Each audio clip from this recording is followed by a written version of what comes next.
Aujourd'hui, on parle des crypto-monnaies et de la forte baisse qu'on a vue actuellement sur l'ensemble des crypto-monnaies, en particulier sur le Bitcoin qui a cassé sa résistance à 44 000 $ pour aller chercher maintenant les 42 000 $. En effet, on a même vu le Bitcoin descendre aux alentours de 41 000 $. Donc si on descend encore plus bas, ça pourrait être inquiétant pour le marché des crypto-monnaies. Alors personnellement, j'investis pas énormément sur le Bitcoin, j'ai un tout petit investissement dans cet actif. J'investis plutôt dans les altcoins, les tokens alternatifs au Bitcoin. Et on l'a vu cette fois-ci avec cette correction, l'Ethereum a vraiment pris cher et descendu à 3 242 $.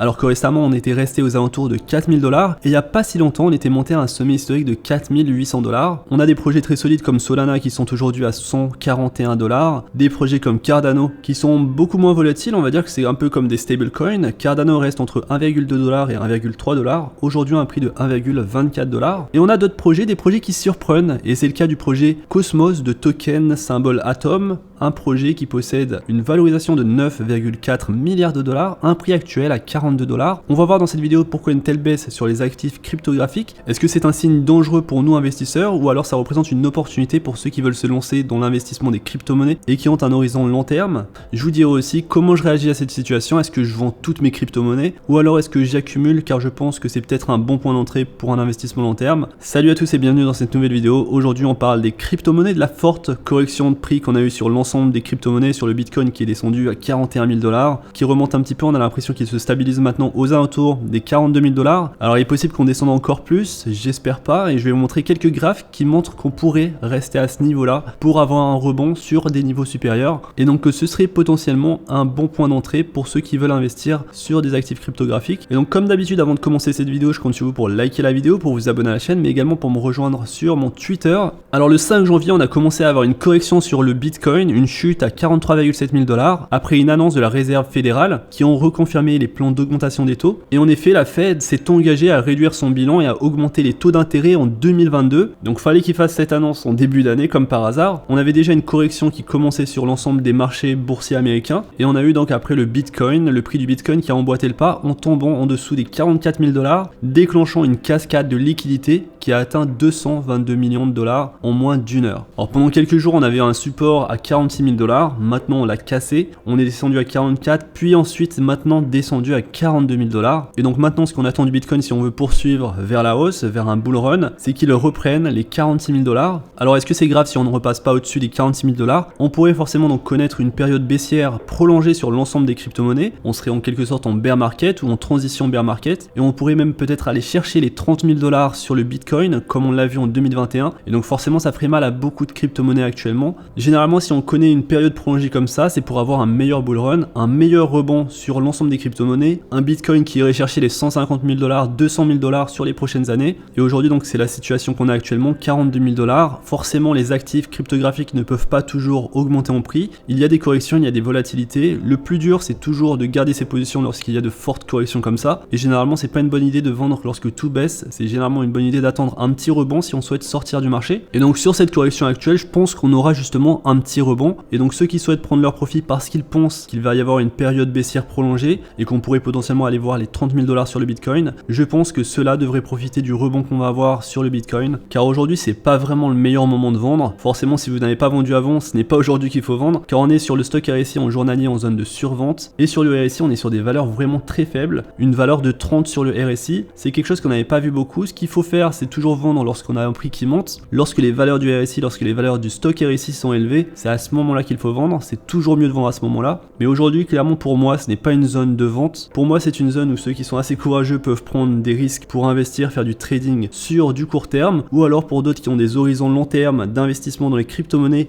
et qui font du dollar cost averaging, c'est-à-dire de l'investissement régulier, profiter de cette baisse de prix pour investir dans les crypto-monnaies qu'ils préfèrent. Forcément, les crypto-monnaies du top 10 sont des crypto-monnaies très solides avec de bons fondamentaux, et il y en a d'autres que j'ai couverts sur la chaîne que j'aime beaucoup en termes de fondamentaux. Ces crypto-monnaies là seraient des investissements intéressants à garder sur le long terme, mais clairement aujourd'hui pour moi ce n'est pas le moment de vendre. Faut garder son sang-froid. Pour moi aujourd'hui on ne peut qu'attendre un rebond de l'ensemble des crypto-monnaies, surtout du Bitcoin, et à ce moment là ceux qui veulent sortir du marché, c'est le moment de le faire. Alors un autre facteur qui a causé la baisse du Bitcoin, c'est le fait que le gouvernement kazakh a coupé l'internet à cause des manifestations, et ça a causé des conséquences sur le réseau du Bitcoin. Faut savoir que le Kazakhstan c'est le deuxième pays le plus grand au au monde en ce qui concerne le minage de Bitcoin. Il a connu des troubles politiques sans précédent en raison d'une forte augmentation des prix du carburant. En conséquence, le cabinet présidentiel du pays a démissionné, mais pas avant qu'une société d'État, Kazakh Telecom, n'ait fermé l'internet du pays, provoquant une chute de l'activité du réseau à 2% des niveaux quotidiens. Donc ça, c'est quand même du jamais vu, et forcément, comme le Kazakhstan c'est un pays important pour le minage du Bitcoin, ça a des conséquences sur le prix du Bitcoin, ça peut avoir des conséquences. Alors beaucoup d'entreprises minaient le Bitcoin au Kazakhstan car les prix de l'énergie du pays sont très faibles et donc ça a incité des entités nationales et étrangères à s'installer pour l'exploitation minière du Bitcoin. En général, le coût de l'électricité est à 0,055 $ par kilowatt pour les entreprises, alors que pour les entreprises sur le territoire américain, c'est 0,12 $ par kilowatt. Et donc c'est de bonnes économies faites au Kazakhstan,